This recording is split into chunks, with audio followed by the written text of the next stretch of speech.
Welcome to the Ananda podcast. I'm Sammi. And I'm Dylan. If you are on a journey to becoming the best version of yourself, and you want to create a life beyond your wildest dreams, you're in the right place.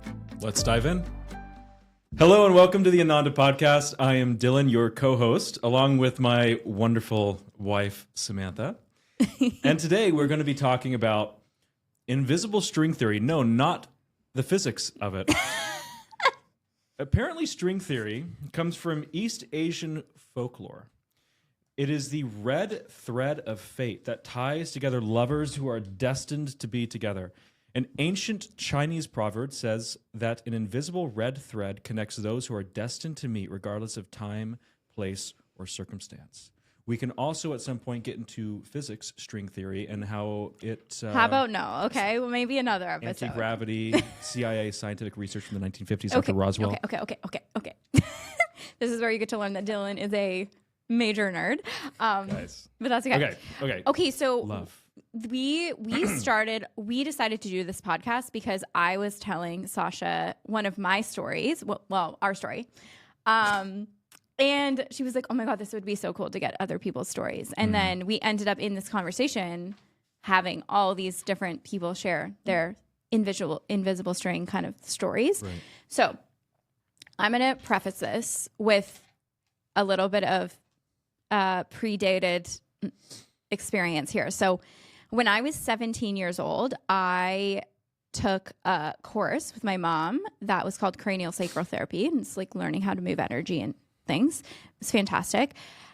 Anyways, I go out for lunch, come back to the course with my mom. I'm waiting at the edge of the street, and the teacher of the course, don't remember her name, don't even remember what she looks like.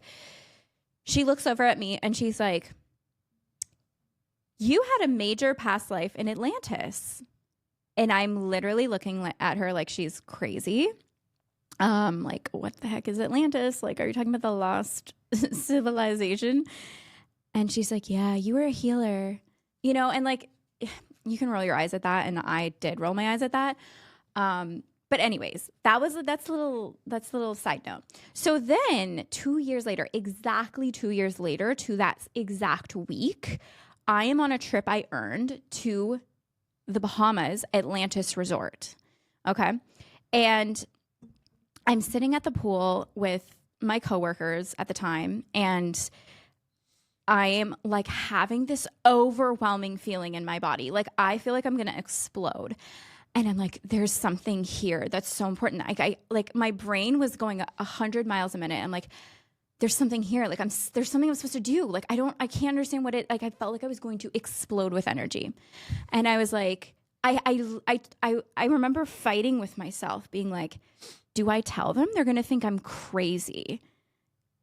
And I felt so antsy that I just turned to them. I'm like, okay, this is going to sound so weird and crazy, but there's something here that I'm supposed to do. Like, I don't know what's happening in my body, but I feel like I'm going to explode. And like, there's just something that's so important here. And I don't know what it is. And I need to figure it out. Like I'm going crazy right now. Like I've never felt like this. And I couldn't explain it to them, but the lady that was next to me was like, oh, did you know I'm a psychic medium and da-da-da, and we can have this spiritual night and pull cards and da-da-da. So I was like, okay, cool. Anyways, after that, I started to have these reoccurring dreams of Atlantis, like the lost civilization or the lost civilization of Atlantis. And I started to have these reoccurring dreams every night that I was running off this bridge of Atlantis as like the city is crumbling. And every night the dream would expand like a couple seconds. Like it was just a very short dream, but it was super vivid and real. And it felt like real life. And I turn around and I know there's somebody behind me. And the next night I turn around and I realize I'm holding their hand. And the next night I turn around and it's like, oh, this is the love of my life. And then the next night I turn around and I see the face and it's Dylan, who I had just met this. So this is a couple years after I was actually in Atlantis. Long story short, you guys, once me and Dylan became friends, I knew that the dream was about him in a past life. And we found out that he was on that exact trip with the same company in Atlantis, walking around the same resort at the same dinners, probably sitting at the same pool at the same time when I'm having this crazy realization my future husband is like in the same room as me the whole time, the whole trip. And so that was like one of our invisible string kind of things was like, but at the time I wouldn't have really noticed him, no offense, because he was 15 and I was 20. So like I wouldn't be like, hey. Like he looks so young in those pictures. But yeah. And then when we finally started dating later, we were like going through our photos to try to find a picture where we were both in there. And we didn't find one. But I swear there's got to be somebody who was on that trip because there was like probably 1,000 people, maybe a couple hundred people on that trip. Like somebody's got to have a photo that has both of us in it. Mm-hmm. But yeah, do you want to add anything to that story? Not particularly. Isn't that so weird? Yeah. Yeah, no, we've had a lot of conversations about that. Yeah, we've had some crazy things. But that was like probably the biggest one that we were both there and we didn't know each other. And then later we were volunteering together at an event and we were talking about that. Mm-hmm. We were talking about that trip. Yeah. And the person that was with us was like, oh, yeah, I remember being there with the people that you were with, Sam. I remember we were going for dinner and we sat with you at the table. And I remember Dylan and his mom being in front of us in line and us talking to her. And I was like, what? And they said I was being a brat because I didn't want to be there with my mom. Because you wanted to go. In my defense, as we were walking over there were a bunch of young ladies in a yacht inviting myself and two other guys onto the yacht. And I was with my mom. Yeah. Couldn't go. So that was. And instead, you were next to your future wife at dinner and you had no idea. Yeah. Yeah. Yeah. For sure. Anyways, that's our story. Okay. Sasha, let's hear yours. I haven't heard yours yet, so I'm excited. Yeah. Well, it's definitely not yours is crazy. Like it's so aligned and spiritually connected. Mine is not like that, but it's like something that you realize after. And a lot of my friends have had the same kind of experience of like, wait, like you were there in a space that I also was. Yeah. Before we knew each other. Yeah. So it was my second year of university and it was the homecoming kind of football game between the two universities here. And so, we're all drinking, everyone's partying, and there's this house that like we kind of vaguely knew some of the guys that lived there, and like that was the party house people would go and like go in and out. So we pop in for a little bit in the afternoon and we're kind of just hanging out, my friends and I, and whatever, like we decide, okay, this is boring, we're leaving. And so we leave. And I guess 5 minutes after we left, my current boyfriend walks in with his friends and is like there the whole time. And so we didn't run into each other. But then afterwards, so my group of friends leaves and his group of friends shows up. And my friends, we go to a convenience store. People are drunk. Somebody trips and they end up falling through the door of the convenience store. Oh, jeez. And he gets a concussion. Oh, so gosh. he's like, he's like, I don't feel well. So I, being the great person I am, I'm like, okay, I'll go with you to the hospital because like, I'm done with this night. Like, I'll go with you to the hospital. You shouldn't need to go alone. So we go to the hospital and we're waiting there for like hours and hours. And who shows up at the hospital but Mitch's best friend, and he has to bring him to the hospital for one of the same reasons. Like he also gets injured, probably being drunk, shows up at the hospital. So we're both in the hospital waiting room getting treated. And yeah, we didn't realize any of this until we actually got together, probably like 4 months later, and we're talking about like past stories. And then he's like, yeah, no, I was also at that house at that same party, and then also my friend had to go to the hospital and I had to take him to the hospital. And he was there with him? Yeah. Oh my God. Like, oh, wow. That's a small world. To think if they That's drank so- shroom soda, they probably you never would have crossed paths. I know. Good thing I wasn't drinking shroom soda back then. That is so cool. I love that. Yeah. Yeah. Oh my gosh. Wow. I love it. There's so many stories in here that we're going to go over. Do you want to read the next one, Dylan? No, you go for it. You go for it. Okay.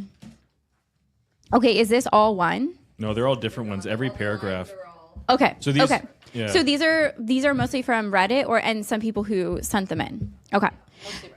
So we met on Hinge and are both from New England originally. Turns out our first ancestors to immigrate here from England in the 1700s. or the 1700s were literal next door neighbors. Whoa, that's so crazy. You want me to read it? Yeah, first? we'll just go back and forth. My friend lived in a different country and I visited, fell in love with the city she lived in. One day while walking around taking pictures, I took a picture of a cool building. That's when I decided I'm going to live here one day.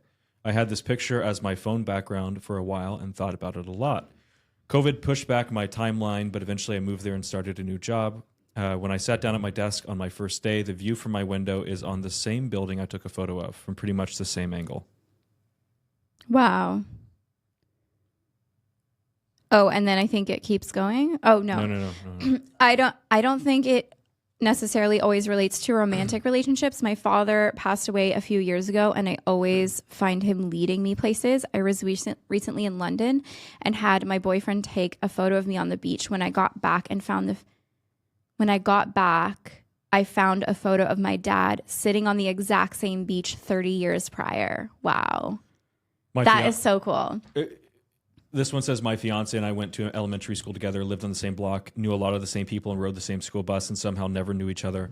I moved away and we went to a different middle high schools. When we were 17 and 19, we met through mutual friends. We've now been together for almost 6 years. That reminds me of like Emily, who's one of our team members. You guys rode on the same bus for years. Oh yeah. Yeah, actually. Yeah. Yeah, I used to see her on the bus all the time. And I just she would sit at the back of the bus and I would sit at the back of the bus and we would always both be alone. And I got to know her in my head as the girl that's always on the bus. And then we met probably, I don't know, maybe 6 years after that. And then she became my good friend. And then now she's one of our amazing leaders in our business. So here's one that was submitted. My husband and I's families go back 3 generations. A year and a half into dating my now husband, I brought him home to Rhode Island from San Diego to meet my family for the first time and spend Christmas together. I grew up in Washington, moved to Rhode Island halfway through high school, and then moved to San Diego alone at 18 for college. My dad was actually born and raised in Coronado, but by the time I moved there, I had no family ties left in San Diego and didn't know a single person. Fast forward to my sophomore year, my roommate, who was born and raised in Encinitas, was showing me photos from her high school graduation. In the background of one picture, I spotted my now husband smiling, and I instantly felt this pull, like I had to meet him. I asked about him. She gave him my number, and we met the very next day. From that moment on, we've been together, and both of us just knew. Both of our dads and even our grandfathers were pilots, so when I brought him home and introduced him to my dad, they immediately started talking about aviation. Then my dad stopped in mid-conversation, looked at him, and said, "Wait, I used to surf with your dad in college." We were all stunned. It turns out my dad's best friend since birth, who is still his best friend to this day, was college roommates with my husband's dad. My dad hadn't seen him in years since leaving San Diego, but all of his childhood friends had stayed close with my father-in-law. They've been in the same circle all along, just different points in their lives. Oh, does it keep going? Yeah. Okay. Then it got crazier. I found out I had actually been at a wedding in 4th grade, the wedding of that same college roommate, and both of my now in-laws were there spending time with my parents. My husband just happened not to be there that day. We couldn't believe it, but somehow it didn't end there. About a year later, I brought my husband to lunch with my dad and my grandma's sister, someone I had only met once or twice in my life. The second she heard her last name, she freaked out. His last name. Oh, sorry. The second she heard his last name, she freaked out. She realized he was the grandson of her husband's best friend. Wow. She had been best friends with his grandma. Their husbands were best friends too. They used to go on double dates together in their matching convertibles and do everything together. None of us had any idea. My dad didn't even know this connection back when he knew my father-in-law because he wasn't close with that side of the family. So somehow, across generations, states, across completely separate paths, our families had been intertwined the whole time. And yet, we still met completely on our own. We always say, if we hadn't met the way we did, we would have found each other eventually. It really feels like it was written in the stars, or string theory. Makes me cry. Oh my God. Interesting. I love Yeah, that. That's such a great story. That is a good story. Okay. Cool. Let's see. What's next? Some little notes. Okay. My ex-boyfriend Oh, there's and more. Oh, we're going to go back my to this. ex-boyfriend and my now husband's ex-girlfriend cheated on both of us with each other. At the same time, I didn't know him and he didn't know me. That was in 2017. Him And we met. and we, him and me, I'm assuming it means, met later in 2018. Oh. And no, they can't come to the wedding. My ex-boyfriend and my now ex-husband's ex-girlfriend. Okay. It's written weird. Yeah. Okay. So basically, both of their exes cheated on each other with each other, and then they met later. Yeah, okay. yeah. Oh, that's cool. Yeah. I mean, so. good. Cool. Weird. Kind of weird. Okay. Yeah. My friend met my husband 6 months before we met and told me, call this guy. He's your soulmate. I didn't call because that's crazy. We met 6 months later on the internet, and I realized a couple days before our first date that he was the same guy. It all happened in a city of 6 million. Want me to read? Yeah. My partner who thought I'd be with forever died almost 6 years ago. Aw. When I was finally ready to talk to somebody romantically again, I met a guy online. When we met in person, he was wearing a shirt that my late partner had wore constantly. It felt like a sign we were brought together. Oh, I love that. Okay, when I was about 14, 15, my friend had a birthday party at a hotel. We were playing the claw game after a night at the pool, and I was trying to win a dinosaur stuffed animal. A cute guy who worked at the hotel was making small talk with my group of friends and ended up winning that stuffed animal. I never saw or heard from that guy again. All I knew was his name. I kept this stuffed animal all those years later, never knowing why. I guess he gave it to her. Mm-hmm. Turns out I matched with that man on Tinder in 2017.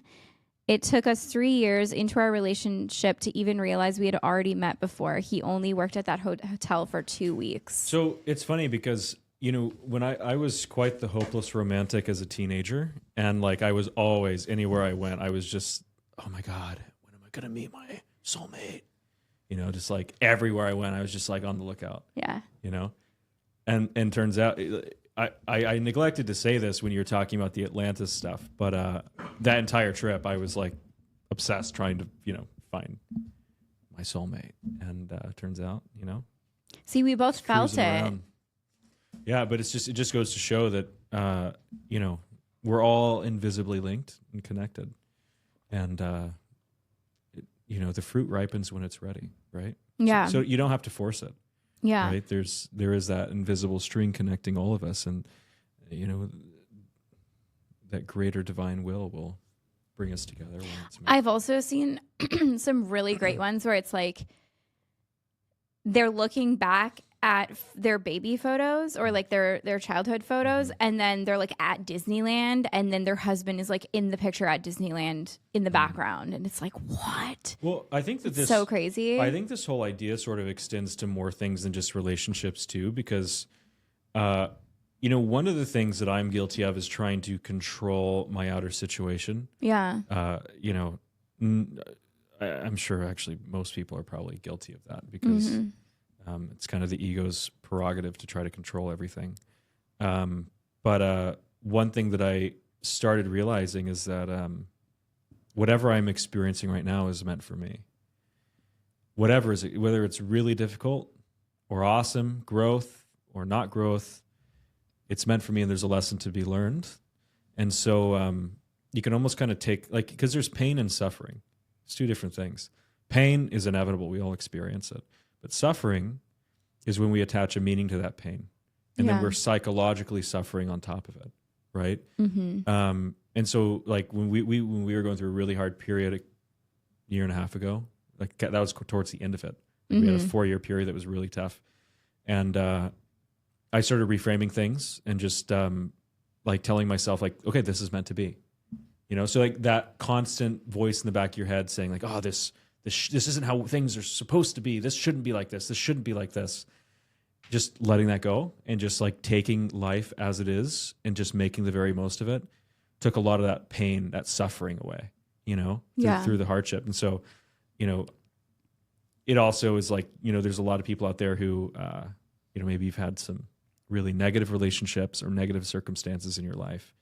And examples like this can remind you that that there's always more that's waiting. There's always something better, and you're always connected to it, and you may not even realize it.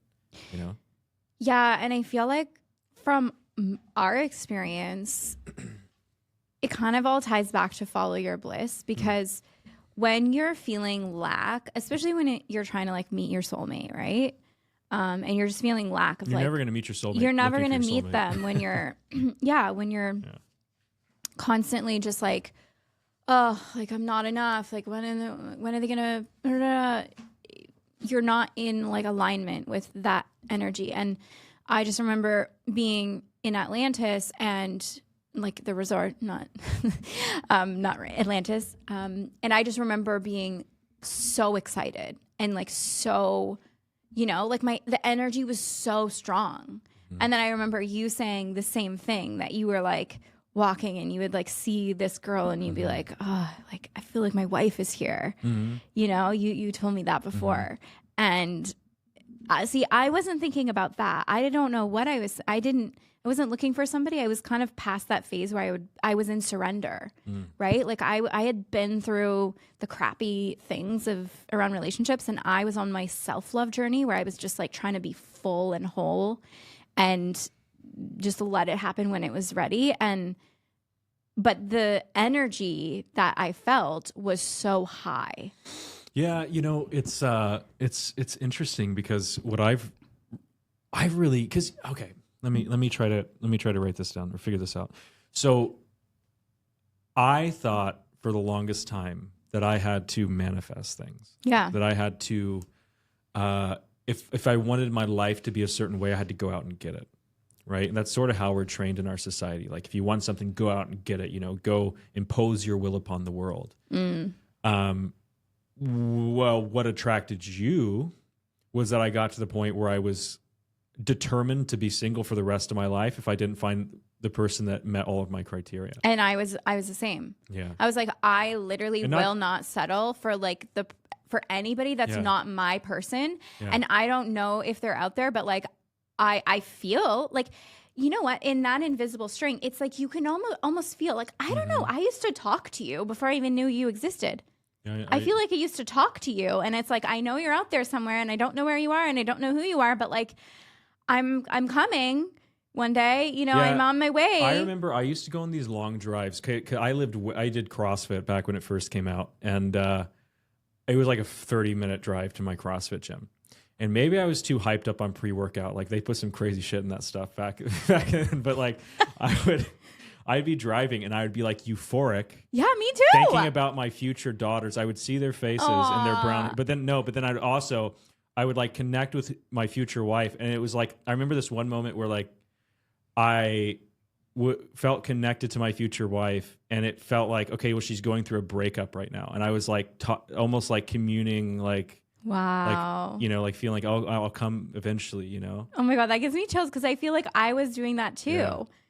We've never talked about this. No, I don't. I feel like I was like always just like, even like after every breakup, I was just like, okay, well, this is not the person, even if I thought it was. Yeah.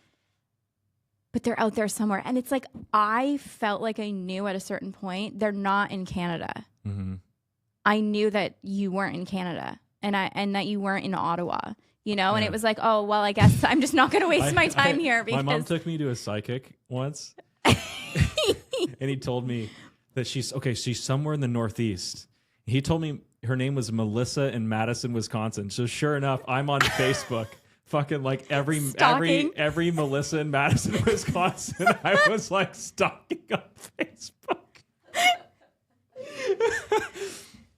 But I Anyways. was in the Northeast technically compared to you. Yeah, exactly. And then you came back to him once you met me and you asked about me. And he said, "Oh, yeah, right person, wrong time." I'm like, "You're not going to tell me wrong time. Screw you, dude." He was like, "Oh yeah, she's like, she's older than you. Like she has different priorities. Like right person, wrong time." I was like, "Tell me it's the wrong time." yeah. I was like, And maybe that was on purpose, yeah, right? Maybe that, I don't know. Because you were like kind of resistant to me at the beginning. Yeah, for the first few years. Yeah. And so my point is like, I feel like that invisible string was actually always there because I do feel like I would talk to you and I didn't know who you were. And I would like connect with you energetically and be like, I can't wait to meet you one day. And like, yeah. And like genuinely, like if I was going through a breakup or feeling lonely, like I would like somehow mentally communicate. Yeah. Yeah. And you did that too? Well, yeah. I mean, but they were putting crazy stuff in pre-workout back then. Like they I don't think you were hallucinating. I think it was real. Bring back the old school pre-workouts. You'll like suddenly start communing with your future wife.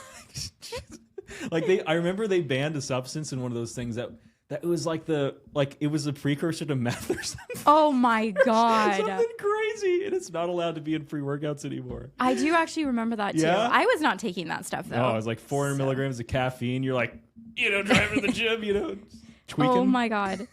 Well, that's so cool. Yeah. Yeah, I love these stories and I feel like there's so many more. And I feel like if you listen to this episode and you have one, you should write in because maybe we can share them. Yeah. And again. There's a lot on this podcast that I haven't been able to talk about. So if you're interested in learning about lost ancient high technology, write in and tell us, and then the girls will set me free.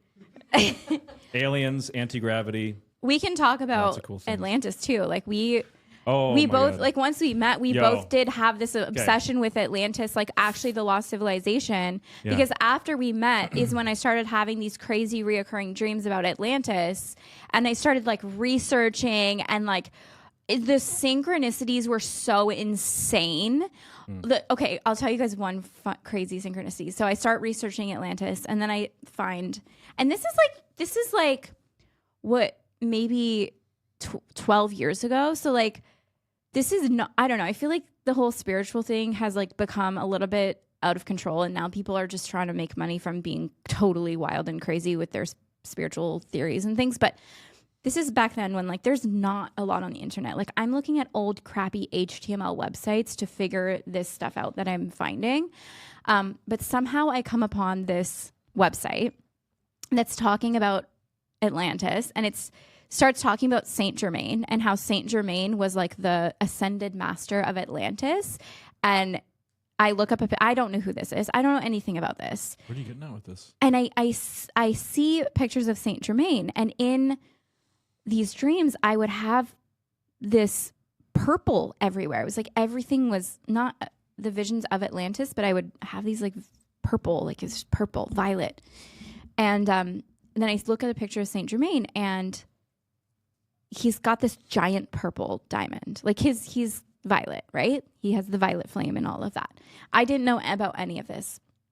Anyways, then me and Dylan meet. We become friends, okay? And then this one time in Chicago. Are you talking about the Reiki session? Yeah, so in Chicago, oh my God, we have so many stories, eh? We have so many like woo-woo stories that are so crazy. But anyways, so we lay down and we do this meditation together. And our other friend Kelsey was there too. So it's three of us. We're laying on her floor doing this guided meditation. What are you guys doing? We're doing this guided meditation. I remember, we were doing Reiki, and then her dad walks in, like super traditional Christian dude, and he's just like, and we're like, yeah. Anyways, we're doing this memes. I'm trying to think of the meme. We're doing this meditation, and it's this guided meditation, and in the meditation, you get 3 gifts from your spirit guides, and in my meditation, I got this bright purple stone, like I saw in the picture with Saint Germain. And I don't tell them about this because I'm like, I don't want to say anything. But I had this crazy pull to Dylan all the time. It was like so intense. It was like nothing. You're obsessed with me. I was so obsessed with him, like, but not in a weird way. Well, It was pretty weird. When we got together, all of her friends were like, finally, we know all about you. She never stops talking about you. Because I just knew, like, I genuinely knew. Help. Like, she had voodoo dolls. And no, I didn't. She did. I did not. I did not. Who are you going to believe? Trust me, guys. No, but like. Blink twice if you need help. Stop. No, but like when I first saw him on Instagram, I literally started screaming. Like I started screaming. Like, I mean, like, oh my God, this is my husband. Like, this is the guy. I was a child. No, you weren't. Stop. It was 18. It just turned 18. I didn't know that. You looked 24. Okay. Anyways. Yeah. So I knew right away. What were we Long story short. Okay, yeah. So I get this purple stone in the meditation. And then Kelsey shares what she got. And then Dylan shares what he got. And I don't share yet. And Dylan starts describing to us, what he gets in the meditation. He's going, I got this beautiful, stunning, high vibrational. I don't remember this. Giant purple violet. And my eyes start to widen. Crystal in the palm of my hand. And that's exactly what I had gotten. And I'm looking at them like this. And Kelsey's like looking at me like, are you okay? And I'm like, and I didn't even tell you after because I was like so shocked that we got the same thing. And it felt like this whole connection. It sounds silly now, but we're going to freak John out. Like, he's never going to talk to us again. He's going to be like, who are these people? But like back then it was like all the confirmation because you were just so confusing because you were like, Sammy, you're so cute. I want to cuddle with you. And then you'd like, come cuddle with me. And then the next day you'd be like, that happened once. Yeah, I know, but it was on that trip. You were very confusing. But then I would get these crazy signs like that where I'd be like, it was just pretty platonic. You're just friends. That was not platonic. Okay. Whatever you say. Anyways, so this has been an unhinged episode. Yeah, I mean, I don't know what was in that poutine I had before we came in here. This was really cool, and I feel like there's going to be so many more stories that come in. Yep. And you guys got to talk about this next episode's Atlantis, guys. I'm talking about ancient megalithic structures. Okay, whatever. The Younger Dryas, pyramids, yeah, Sphinx. It's all ties in together, guys. It's happening. Let's go. All right. See you on the next one. Thank you so much for listening. If this episode inspired you or made you think of someone, please send it their way. We would love for it to help them too, and it really helps the podcast. Follow along at Ananda Elixirs on social media. We can't wait to connect with you.